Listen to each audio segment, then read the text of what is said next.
నమస్తే welcome to KNR news నేను మీ శ్రీలత ముందుగా హెడ్లైన్స్ అమర్ ఝాన్సీల పాదయాత్రకు ఆత్మీయ స్వాగతం పలుకుతున్న మహిళలు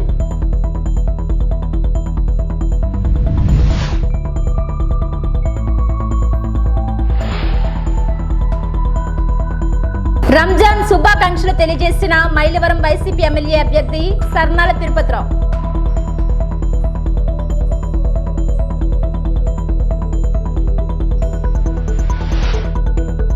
సోషల్ మీడియాలో రాజకీయ విమర్శలు చేసిన వారిపై చట్టపరమైన చర్యలు తీసుకోబడతాయి. మైలవరం సిఐ కొత్తూరి కిషోర్ బాబు.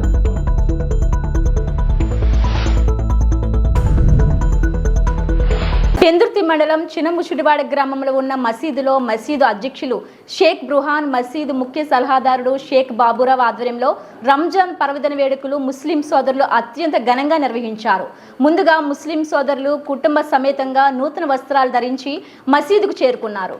ఆ తర్వాత ప్రత్యేక ప్రార్థనలు చేశారు. ఈ సందర్భంగా మసీద్ అధ్యక్షుడు షేక్ బృహాన్ బాబురావు మాట్లాడుతూ రంజాన్ పర్వదినం పురస్కరించుకొని నెల రోజుల పాటు ముస్లిం సోదరులందరూ కుటుంబ సమేతంగా నెల రోజుల పాటు ఉపవాసాలు చేసి ప్రతిరోజు 2 పూటల అల్లాకు ప్రత్యేక ప్రార్థనలో చేశారన్నారు. కఠోర ఉపవాసాలతో అల్లాను ప్రార్థించడమే రంజాన్ పర్వదినానికి మూలమన్నారు. కార్యక్రమాల భాగంగా మసీదుకు ముస్లిం సోదరుల ప్రార్థనలు నిర్వహించడానికి భారీగా చేరుకున్నారన్నారు. ఈ కార్యక్రమంలో పలువురు ముస్లిం మత పెద్దలు, సభ్యులు పాల్గొన్నారు. చినముషివాడ మసీద్ ప్రెసిడెంట్ ఏదంటే ఈరోజు 30 రోజుల కఠోర ఉపవాస దీక్ష నిర్వహించి దీక్ష విరమించిన తర్వాత ఈరోజు ఈదుల్ ఫితర్ వాజిబ్ నమాజ్ మా మసీదులో చేసుకోవడం జరిగింది. అత్యంత కలస పండగ భక్తులందరూ చాలా పెద్ద ఎత్తున వచ్చి చాలా ఆనందంతో పండుగ చేసుకోవడం జరిగింది. సోదరులారా, ఈ పండుగ తాలూకు ప్రత్యేకత ఏమిటంటే దీనికి ఎందుకు అంత ప్రత్యేకత అంటే దివ్య ఖురాన్, మత గ్రంథమైనటువంటి దివ్య ఖురాన్ ఈ నెలలోనే అవతరించబడింది. దీనికి అంటే ప్రతి మానవాళి ముస్లిం ప్రజలు ఏ విధంగా సమాజంలో ఎటువంటి ఎలా జీవన విధానాలు ప్రతిదీ నమాజ్ ఎలా చేసుకోవాలి, జీవన విధానం ఎలా ఉండాలి, ఇతరులతో ఎలా మెలగాలి, ప్రతి ఒక్కటి కూడా దివ్యకురంలో ప్రవర్తించడం జరిగింది. సోదరులారా, ఈ పండుగ సందర్భంగా ఉపవాస దీక్షలు చేస్తూ ఫిత్రా, సద్కా, జకాత్ అన్ని ఇచ్చేసుకుంటాం సోదరులారా. తర్వాత ఆధ్యాత్మిక చింతనతోనే ఇది వస్తుంది. ఈ నెల ఓన్లీ మానవాళి కష్టాల నుంచి బయటపడేయడమే దీని సదుద్దేశం. మహమ్మద్ ప్రవక్త సల్లల్లాహు ప్రవచించిన విధంగా ఈ పండుగ చేసుకుంటున్నాం సోదరులారా. ఇది చాలా పవిత్రమైనటువంటి రంజాన్ మాసం.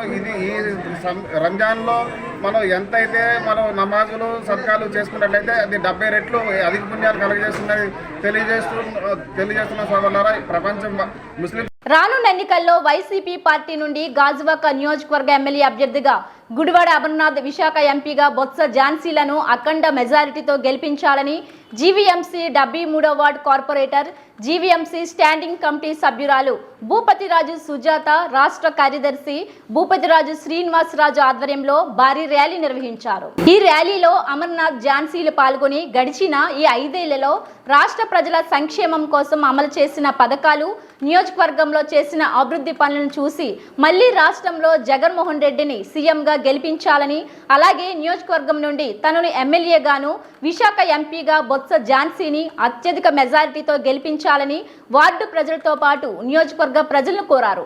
ఈ కార్యక్రమంలో స్థానిక ఎమ్మెల్యే తిప్పల నాగిరెడ్డి, నియోజకవర్గ అదనపు ఎన్నికల పరిశీలకులు తిప్పల దేవన్ రెడ్డి పాల్గొన్నారు. పార్లమెంట్ అభ్యర్థి అయినటువంటి పెద్దలు మాజీ పార్లమెంట్ సభ్యులు ఝాన్సీ గారు, అలాగే గౌరవ శాసనసభ్యులు నాగిరెడ్డి గారు, సోదరులు దేవన్ రెడ్డి గారు అందరూ కూడా పాల్గొని ఈ ప్రాంతంలో గడిచినటువంటి 5 సంవత్సరాలుగా జరిగినటువంటి అభివృద్ధి గురించి, రాష్ట్రంలో జగన్మోహన్ రెడ్డి గారు చేసినటువంటి సంక్షేమం గురించి వాళ్ళకి వివరిస్తూ రేపు జరగబోయేటువంటి ఎన్నికల్లో పార్లమెంట్ అభ్యర్థిగా ఝాన్సీ గారిని, శాసనసభ అభ్యర్థిగా నన్ను 2 ఓట్లు కూడా ఫ్యాన్ గుర్తు మీద ఓటేసి గెలిపించమని చెప్పి ప్రతి ఇంటికి వెళ్ళి కోరడం జరిగింది. వారందరూ కూడా పెద్ద ఎత్తున వైఎస్ఆర్ కాంగ్రెస్ పార్టీకి మద్దతు పలుకుతాం. తప్పకుండా మాకు సంక్షేమాన్ని అందించినటువంటి గొప్ప నాయకుడు జగన్మోహన్ రెడ్డి గారు, మా కడుపులు నింపినటువంటి గొప్ప నాయకుడు జగన్మోహన్ రెడ్డి గారు, రానటువంటి కాలంలో మళ్ళీ పేదవాడు జీవించాలంటే జగన్మోహన్ రెడ్డి గారు రావాలి అని చెప్పి వారు చెప్తున్నటువంటి విషయాలు ఇప్పటికి అనేక సందర్భాల్లో ఎదురుపడ్డాయి. తప్పకుండా రానటువంటి కాలంలో మరింతగా ఈ ప్రాంత అభివృద్ధి కోసం, రాష్ట్ర అభివృద్ధి కోసం జగన్మోహన్ రెడ్డి గారిని ఆశీర్వదించమని చెప్పి ప్రతి ఒక్కరిని కూడా కోరుకుంటూ ముఖ్యంగా గాజువాక నియోజకవర్గానికి సంబంధించి అనేక అంశాల మీద ప్రజలకి ప్రజా సమస్యల మీద వారికి పరిష్కారాన్ని చూపించేటువంటి కార్యక్రమం కూడా చేయబోతా ఉన్నాం. తప్పకుండా స్టీల్ ప్లాంట్ ప్రైవేటీకరణ అడ్డుకునేటువంటిది కేవలం ఒక్క వైఎస్ఆర్ కాంగ్రెస్ పార్టీ మాత్రమే అనేటువంటి విషయాన్ని కూడా ప్రతి ఒక్కరికి కూడా తెలియజేసుకుంటూ మరి రానటువంటి ఎన్నికల్లో ప్రతి ఒక్కరు కూడా వైఎస్ఆర్ కాంగ్రెస్ పార్టీకి మద్దతు పలకమని 73వ వార్డులో ఉన్నటువంటి ప్రతి ఒక్క సోదరిమణ్ణి కోరడం జరిగింది. విజయవంతం చేసినటువంటి ప్రతి ఒక్క వైఎస్ఆర్ కాంగ్రెస్ పార్టీ కార్యకర్తకి హృదయపూర్వకంగా ధన్యవాదాలు తెలియజేసుకుంటూ మరి ముఖ్యంగా రేపు రంజాన్ సందర్భంగా ప్రతి ఒక్కరికి హృదయపూర్వకంగా ముస్లిం సోదరులందరికీ కూడా రంజాన్ శుభాకాంక్షలు తెలియజేసుకుంటా ఉన్నాం. నియోజకవర్గం 73వ వార్డు మరి ఇంటింటే ప్రచారం, గడప గడపకి ప్రచారం భాగంగా ఈరోజు ఎన్నికల ప్రచార భాగంగా ఈరోజు ఏర్పాటైన ఈ కార్యక్రమానికి ఎంతమంది అభిమానులు అందరూ కూడాను ఇక్కడ ఆరతులు ఇచ్చి ఈవేళ మేము ఉంటాం మీ వెంట అని ఈవేళ మరి శాసనసభ్యులుగా ఇక్కడ పోటీ చేయడానికి ఐటీ శాఖ మార్చులు గుడివాడ అమర్నాథ్ మరి తను ఇక్కడ ఎమ్మెల్యేగా పోటీ చేస్తున్నారు. అలాగే మరి నాకు ఈరోజు సొంత ఇంటి అంటే పుట్టింటికి ఈరోజు అవకాశం కల్పించి మరి ఈరోజు ఆడపడిచి విశాఖ ఆడపడిచి ఒక అవకాశాన్ని మా ముఖ్యమంత్రి గారు జగన్మోహన్ రెడ్డి గారికి అవకాశం కల్పించి ఎంపీగా పోటీ చేయడానికి ఈ ఎన్నికల ప్రచార భాగంలో ఈ వార్డుకి రావటం మరి ఇక్కడ అందరూ పేరున అలాగే ఇన్ఛార్జీలు ఇక్కడ కుమారాణి గారు కానీ అలాగే దేవన్ గారు కానీ ఇంకా ఇక్కడ పెద్దలందరూ కార్పొరేటర్లు మనందరూ ముఖ్యంగా కార్పొరేటర్ సుజాత అమ్మ తను ఆధ్వర్యంలో వీరందరూ కూడా కలిసికట్టుగా మరి పెద్దలు ఈరోజు ఈ రీజనల్ డిప్యూటీ కోఆర్డినేటర్ గారు స్థానిక శాసనసభ్యులు నాగిరెడ్డి గారు మరి వారి ఆదేశాల మేరకు అందరూ కూడా ఇక్కడ ఈరోజు కార్యక్రమం చేయడం జరిగింది. ఇందులోని ఎక్కడికి వెళ్ళినా సరే వీళ్ళ ప్రజలు బ్రహ్మరథం పడుతున్నారు. ఎందుకంటే ముఖ్యమంత్రి గారు చేసిన అనేకమైన సంక్షేమ కార్యక్రమాలు, అభివృద్ధి కార్యక్రమాలు ఈ రెండు జరుగుతూ ప్రత్యేకంగా ఏది కావాలన్న కోట్లాది రూపాయలతో ఇక్కడ చేయటం, సుమారు ఈ గాజువాక దీంట్లోనే 25,000 ఇల్లులు ఇవ్వటం, అలాగే కోట్లాది రూపాయలతోని మరి ఇక్కడ డెవలప్మెంట్ కోసం కూడా ప్రత్యేకంగా నిధులు సమకూర్చి ఇవ్వటం, మరి ఇలాంటివన్నీ జరగడంతో పాటు మనకి ఏదైతే ఉక్కు నగరంగా పిలువబడుతున్న స్టీల్ ప్లాంట్ని ఈరోజు పరిరక్షించుకునే ఖచ్చితంగా ఈరోజు జగన్మోహన్ రెడ్డి గారు పరిపాలనలో మళ్ళీ వస్తేనే మనకి ఈరోజు ఖచ్చితంగాను స్టీల్ ప్లాంట్లన్నీ పరిరక్షించుకునే పరిస్థితి మనకు ఉంటుంది. ఎందుకంటే ఈరోజు ప్రతిపక్ష పార్టీ అయిన తెలుగుదేశం పార్టీ కూటమితో జతకట్టారు. ఈవేళ ఏదైతే ప్రైవేటీకరణ చేద్దామనుకుని పన్నాగం పడిన బీజేపీతో పొత్తు పెట్టుకున్నారు, జనసేనతో పొత్తు పెట్టుకున్నారు. మరి అటువంటి వారికి ఈరోజు ఇక్కడ ప్రజలందరూ కూడా నేను కోరుకున్నది ఒకటే, మన స్టీల్ ప్లాంట్ మన చేతిలోనే మన ప్రజలకే మన విశాఖకే ఉండాలి, ప్రైవేటీకరణ కాకూడదు అంటే మరి ఈరోజు తప్పనిసరిగా జగన్మోహన్ రెడ్డి గారు దానికి తీర్మానం చేసి అసెంబ్లీలో కూడా పెట్టిన సంగతి కూడా మీ ద్వారా కూడా వారికి తెలియజేస్తున్నాను. మరి అటువంటి దాన్ని రక్షించుకోవాలంటే ఈవేళ ప్రతిపక్షాన్ని బుద్ధి చెప్పాలంటే అటువంటి ఈవేళ పొరపాటున అటు వేశారంటే మన ఉక్కు స్టీల్ ప్లాంట్ని ఖచ్చితంగా ఈరోజు ప్రైవేటీకరణకి మనమే ఆమోద ముద్ర వేసినట్టు అవుతుంది. ఎన్టీఆర్ జిల్లా మైలవరం నియోజకవర్గంలోని వైఎస్ఆర్ కాలనీ, జక్కంపూడి, ఇబ్రహీంపట్నం, మైలవరం గ్రామాల్లో ఉన్న మసీదులకు మైలవరం వైఎస్ఆర్సీపీ ఎమ్మెల్యే అభ్యర్థి సర్నాల తిరుపతిరావు వెళ్లి మత పెద్దలను కలిసి మసీదులో జరిగిన ప్రత్యేక ప్రార్థనలో పాల్గొని ముస్లిం సోదరులందరికీ రంజాన్ శుభాకాంక్షలు తెలియజేశారు. అనంతరం తిరుపతిరావు మాట్లాడుతూ హిందూ, ముస్లిం, క్రిస్టియన్ అనే భేదం లేకుండా సుఖ సంతోషాలతో ఆనందంగా అందరూ కలిసిమెలిసి ఉండాలని, అందరిపై అల్లా ఆశీస్సులు నిండుగా ఉండాలని కోరుకుంటున్నానని అన్నారు. వైసీపీ పాలనలో జగన్మోహన్ రెడ్డి ముస్లిం సోదరులకు పెద్దపీట వేశారని గుర్తు చేశారు. ఈ కార్యక్రమంలో నియోజకవర్గ వైసీపీ నాయకులు పాల్గొన్నారు. రంజాన్ శుభాకాంక్షలు పేరున అందరికీ కూడా సలాంలే. ముస్లిం, హిందూ బాయ్ అని గత తరతరాల నుంచి కూడా మనంతా కూడా రంజాన్ పండుగ అంటే ఒక చారిత్రకమైంది. అదేవిధంగా హిందువులకి సంక్రాంతి అంటే ఒక చారిత్రమైంది. ఈ రెండు పండుగలు కూడా హిందూ, ముస్లిమ్స్ 30 రోజుల పాటు ఉపవాసాలు చేస్తూ ప్రతి ఒక్క రోజు కూడా మహోన్నతమైన పొద్దున్నే ఉదయంతో లేచి ఆ అల్లాలు తలుచుకొని మళ్ళీ ఉదయించాక సూర్యుడు మళ్ళీ ఆ అల్లాను తలుచుకొని అందరం కూడా మసీదుకి వెళ్ళి 13-14 గంటలు సుమారు టైం ఉంటుంది అనుకుంటా. ఏమి తినకుండా ఏమి తాకకుండా ఉండడం అనేది ఒక అల్లా ఒక దయే. వాస్తవం అయితే అల్లా ఒక ఓపికే. ఆ అల్లా ఇచ్చిన మంచి మనస్తత్వం వల్ల ఇతర రోజుల్లో ఎన్ని రోజులైనా కోపతాపాలు ఉన్నా ఈ 30 రోజుల నాటికి అన్నీ ఆ అల్లా వచ్చి మరి మనలో ఉంటాడేమో తెలియదు. కానీ అంత ప్రశాంతంగా ఈ 30 రోజులు మనందరం కూడా జరుపుకొని ఇక్కడికి వచ్చిన ముస్లిం సోదరులందరికీ కూడా పేరు పేరున ధన్యవాదాలు తెలుపుతూ అందరికీ కూడా ఈద్ ముబారక్. అదేవిధంగా ముస్లిమ్స్, అదేవిధంగా మాకున్న మా యాదవ్ కులంలో అంతా మామ అల్లుడు అని, మరి ఆ పేరు ఎందుకు వచ్చిందో మాకు తెలియదు. కానీ అంతా తరతరాల నుంచి కూడా ముస్లిమ్స్ సోదరులు అందరూ కూడా మేము మామ అని పిలుస్తాం, వాళ్ళందరూ కూడా మమ్మల్ని అల్లుడు అని పిలుస్తారు.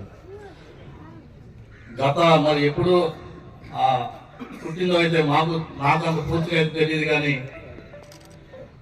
ఆ అమేక సంబంధాలు అన్నీ కూడా మళ్ళీ రాబోయే తరాలకు కూడా మనం అందించాలని, ఆ అల్లా ఆశీస్సులు మనందరికీ కలగాలని, రాబోయే రోజుల్లో మనందరం కూడా సుఖశాంతులతో ఉండాలని ఆ అల్లాని మనస్ఫూర్తిగా మనందరికీ ఆ మంచి మనసుని ఇవ్వాలని కోరుకుంటూ సెలవు తీసుకుంటున్నాం.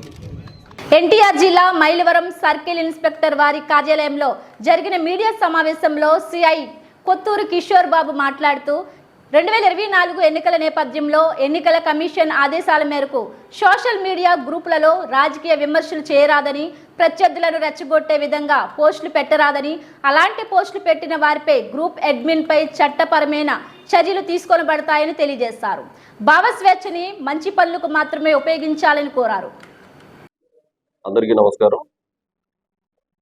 2024 జనరల్ ఎలక్షన్కి సంబంధించి సోషల్ మీడియా గ్రూప్స్ ఏవైతే ఉన్నాయో ఆ గ్రూప్స్ అడ్మిన్స్ కానీ, సోషల్ మీడియా గ్రూప్ మెంబర్స్ కానీ, వీరంతా కూడా ఫ్రీడమ్ ఆఫ్ స్పీచ్ని ఒక ఆయుధంగా తీసుకుని ఏ ఇన్ఫర్మేషన్ పడితే ఆ ఇన్ఫర్మేషన్ అది వెరిఫై చేయకుండా, అది ఫేక్ కావచ్చు, రూమర్ కావచ్చు, మిస్ఇన్ఫర్మేషన్ కావచ్చు, దాన్ని గ్రూప్స్లో పెట్టి ప్రజల్ని కన్ఫ్యూజ్ చేస్తూ దానివల్ల గ్రామ స్థాయిలో లా అండ్ ఆర్డర్ ప్రాబ్లమ్స్కి దారితీసే విధంగా కొన్ని ఐటమ్స్ని రిలీజ్ చేయడం జరుగుతూ ఉంటుంది. కాబట్టి దాంట్లో ఉన్న అడ్మిన్స్ కావచ్చు, గ్రూప్ మెంబర్స్ కావచ్చు, వారంతా కూడా ఫ్రీడమ్ ఆఫ్ స్పీచ్ 19 క్లాస్ 1తో పాటు 19 క్లాస్ 2లో ఉన్న పరిమితులకు లోబడి అక్కడున్న లా అండ్ ఆర్డర్ని డిస్టర్బ్ చేయకుండా, మారల్స్ని ఇది చేయకుండా, డెఫమేటరీ ఇన్ఫర్మేషన్ కానీ, లేకపోతే అక్కడ కంటెంప్ట్ ఆఫ్ కోర్ట్ అయ్యే ఇష్యూస్ కానీ, ఇమ్మోరల్ ఇష్యూస్ కానీ, డీసెన్సీని కానీ దెబ్బతీసే విధంగా ఏ విధమైన ఇన్ఫర్మేషన్ కూడా పోస్ట్ చేయడానికి లేదు. ఎలక్షన్ కమిషన్ ఆఫ్ ఇండియా వారు షెడ్యూల్ ప్రకటించిన దగ్గర నుంచి కూడా మోడల్ కోడ్ ఆఫ్ కాండక్ట్ అమల్లోకి రావడం జరిగింది. ఆ యొక్క మోడల్ కోడ్ ఆఫ్ కాండక్ట్ని అనుసరిస్తూ ఎటువంటి వైలేషన్ లేకుండా ఆ యొక్క గ్రూప్లో ఇన్ఫర్మేషన్ అనేది కూడా మీరు పాటించాల్సి ఉంటుంది.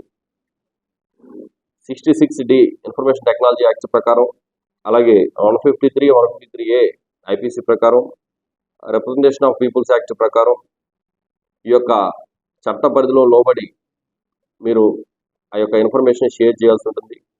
ఈ యొక్క మిస్ఇన్ఫర్మేషన్ కానీ, అన్వెరిఫైడ్ ఇన్ఫర్మేషన్ కానీ, మిస్లీడింగ్ ఇన్ఫర్మేషన్ కానీ, ఇమేజెస్ కానీ, ఫేక్ ఇన్ఫర్మేషన్ కానీ, రూమర్స్ కానీ ఎవరైనా గ్రూప్స్లో పెట్టినట్టయితే కనుక అడ్మిన్స్తో పాటు మెంబర్స్ కూడా అడ్మిన్స్ అలాగే ట్రోల్ చేసిన వాళ్ళు కూడా బాధ్యులు అవుతారు. చట్ట ప్రకారం వాళ్ళ మీద చర్యలు తీసుకోవడం జరుగుతుంది.